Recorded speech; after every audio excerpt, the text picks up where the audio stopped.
विवेक, विचार and voting. सो विवेक से, विचार से अपना वोट डालिए, क्योंकि इंडिया में जनरल इलेक्शन हो रहे हैं, लोकसभा के इलेक्शन हो रहे हैं। सो विवेक का यूज करो, विचार करो और फिर अपना वोट डालिए। Hey everyone, welcome to the next video of stories and anecdote for UPSC essay paper. So Vivek, Vichar and voting. So India, the world's most populous country, is going to prove that democracy is the best form of government. Our election machinery is working overtime to ensure that more and more people participate in the voting process in a free and fair atmosphere, so that the government of the people, by the people and for the people is established. Election process is a means to achieve the end of a good government. So election process, the voting, it is a means, to achieve the end result, that is good governance, good government. So but despite the watchful eyes of Election Commission of India, there can be instances, there can be some cases where unfair means are adopted, right? So means should be fair if we want to achieve the goal of good governance, right? So means हमारे fair होने चाहिए, तो election में कोई धांधली नहीं होनी चाहिए, राइट? सबको वोटिंग का अधिकार है, वो अधिकार किसी से छीना नहीं जाना चाहिए। मसल पावर का यूज नहीं होना चाहिए, मनी पावर का यूज नहीं होना चाहिए, राइट? सो ये देख, महिलाएं वोट दे रही हैं। Now it was Machiavelli, the author of Prince, who said that adopting a wrong means is justifiable. You can justify the wrong means. आपने जो आप मीन्स अडॉप्ट कर रहे हो वो गलत भी है, तो उसको भी आप जस्टिफाई कैसे कर सकते हो कि मेरा उद्देश्य, मेरा जो एंड है वो सही है, ठीक है? In other words, if the goal is high in terms of ethics and morality, any method to reach it works.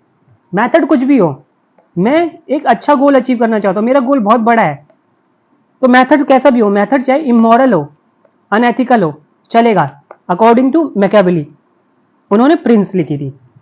But this is not acceptable according to Mahatma Gandhi ji.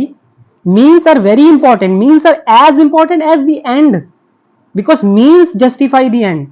तो अगर आपके means unfair हैं, तो आपका गोल चाहे कितना ही बड़ा हो, you cannot justify this, right? तो इसीलिए गांधी जी हमेशा नॉन वायलेंस पे एम्फोसिस करते थे कि हमारे मीन्स, हमारा गोल है इंडिपेंडेंस का, तो हम वायलेंस का यूज नहीं करेंगे। Our means should be just and fair, right? Means are as important as the end because means justify the end. तो ये means पे फोकस करते, और ये बोलते means भी हमारे प्योर होने चाहिए,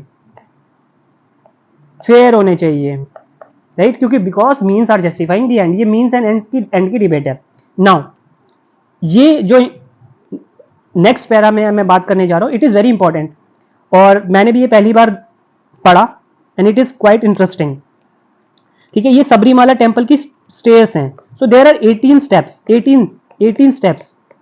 तो हर स्टेप्स को ना इक्वल वेनरेशन मिलता है, जितना रिस्पेक्ट और जितनी वर्शिप आप डीटी की करते हो, जो प्रिंसिपल डीटी है अयप्पा की करते हो टेम्पल के गर्भगृह में, सेम लेवल का रिस्पेक्ट, सेम लेवल का वेनरेशन इन स्टेप्स को मिलता है। क्यों? बिकॉज ईच स्टेप्स, जैसे जैसे हम स्टेप क्लाइम करते हैं, तो each step is leading us to a higher level, right?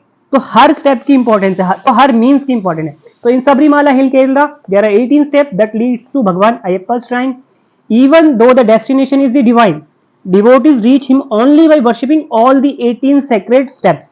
So सारे steps को अगर आप worship करोगे तभी आप divine तक पहुंच पाओगे। In no other temple in India are the steps leading to shrine worshipped with as much fervor as the deity inside. This indicates that we have to climb step by step to reach a higher state, and every step we take and every means we adopt should be pure and perfect. तो जो भी step हम ले रहे हैं वो pure होना चाहिए, परफेक्ट होना चाहिए, राइट? तो ये शबरीमाला के जो 18 स्टेप है, ये गांधी जी के जो आर्ग्यूमेंट है कि means should be as pure as the ends. So means should be as pure as our ends, right? So ये स्टोरी, ये वाला जो एनेक्डोट्स है, ये जो इन सबरीमाला के 18 स्टेप्स हैं, कोट करो कभी अपने एस्से में, कहीं एथिक्स में, क्यों नहीं मिलेंगे नंबर? एग्जामिनर भी देखेगा, अरे वाह कुछ नया लिखा है ना, कुछ इंटरेस्टिंग लिखा है, कुछ यूनिक लिखा है। सो यही से, ऐसा सब कुछ करने से ही यू गेट मोर मार्क्स। ठीक है, चलो आगे बढ़ते हैं। Next, this theory is applicable to all spheres of human activity. Right from the moment we get up in the morning, we are required to do various acts for our welfare and that of our families. So हमारे जो भी steps ले रहे हैं, जो भी हम activity perform कर रहे हैं, वो प्योर होनी चाहिए, फेयर होनी चाहिए। हम फैमिली के साथ डील कर रहे हैं, किसी और के साथ डील कर रहे हैं, अपने नेबर के साथ डील कर रहे हैं, so we should be pure, our act should be pure, और behaviour should be pure. Participating in election is also an act that determines the future of the individual and also the nation. तो आप election में participate करते हो, आप vote करते हो, तो ये आपका फ्यूचर तो डिटरमाइन होता ही है, साथ में नेशन का भी फ्यूचर आप डिटरमाइन करते हो। तो do cast your vote, vote देने जरूर जाओ। We perform an act, we have to face its consequences, hence it is essential that we act righteously and objectively. So righteously act करो, ऑब्जेक्टिवली एक्ट करो, क्योंकि जो भी स्टेप्स आप ले रहे हो, सपोज आप वोट नहीं कर रहे हो क्योंकि आपको लगता है कि मैं वोट करूं, मेरे वोट की क्या ही वैल्यू है, जिसको आना है वही आएगा, बट ऐसा नहीं है। अगर सारे लोग ऐसे सोचने लग जाए, तो जो समझदार लोग हैं वो वोट नहीं करेंगे, तो फिर गवर्नमेंट जो आएगी उसकी अकाउंटेबिलिटी कैसे इंश्योर करोगे आप? Right, so do vote, do cast your vote, act righteously, act objectively. Now, in Vivek Chudamani, जो कि आदि शंकर जी ने लिखा है, humans are blessed with the power of Vivek, that is discrimination. ये पावर सिर्फ ह्यूमन के पास है कि उनके पास विवेक है, बुद्धि है, डिस्क्रिमिनेशन कर सकते हैं वो, सही क्या है गलत क्या है, the power to choose right from wrong, real from unreal. ये पावर डिस्क्रिमिनेशन की, राइट को रॉन्ग से डिफरेंशिएट करने की, रियल को अनरियल से डिफरेंशिएट करने की ह्यूमंस के पास है। So but because of our sense of incompleteness, हमें पूर्णता का आभास नहीं होता है, हम अपूर्ण हैं। हम किससे आइडेंटिफाई करते हैं? सिर्फ माइंड से आइडेंटिफाई करते हैं। We tend to identify with the mind only, therefore we loses this power to discriminate. विचार, विवेक की क्षमता हम भूल जाते हैं, हम कर नहीं पाते हैं, विवेक का इस्तेमाल नहीं कर पाते। So discrimination is not obtained through the mind. Intellect is not a good guide either, because it always analyse what do I gain, मेरा क्या फायदा, ये करने से मेरा क्या फायदा। जब भी अपने इंटेलेक्ट और माइंड का यूज करोगे, क्या फायदा है, ऐसा स्टेप लूंगा तो मुझे क्या मिलेगा, वोट करूंगा तो मुझे क्या मिलेगा, and not what is right for me, but मेरे लिए क्या सही है। वो कब आएगा? जब आप विवेक करोगे। सो डिस्क्रिमिनेशन मीन्स, विवेक का मतलब क्या, you are going deep within, you are contemplating, you are rising beyond the mind, body and intellect.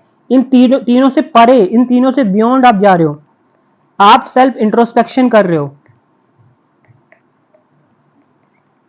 Self introspection, self inquiry, उसको बोलते हैं विवेक।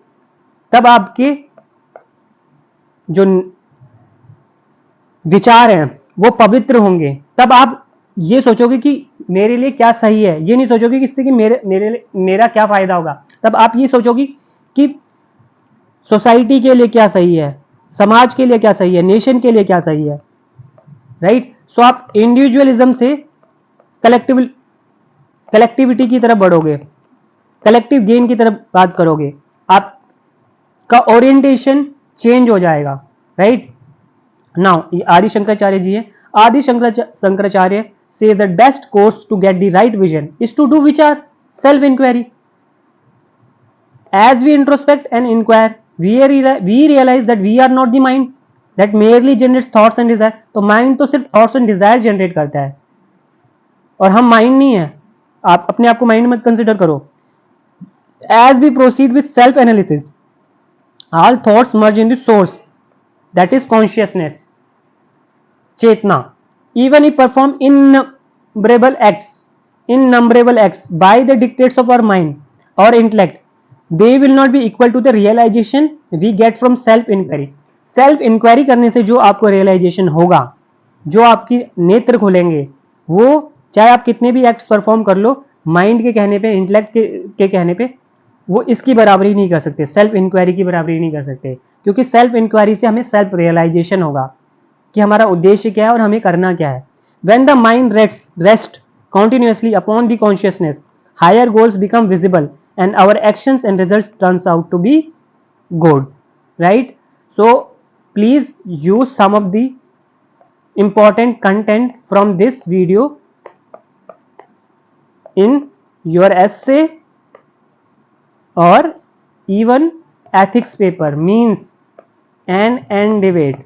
शबरीमाला वाले के जो 18 स्टेप हैं, ये बहुत अच्छा एग्जाम्पल है, right? So I hope you like the video. Keep learning, keep watching. All the best.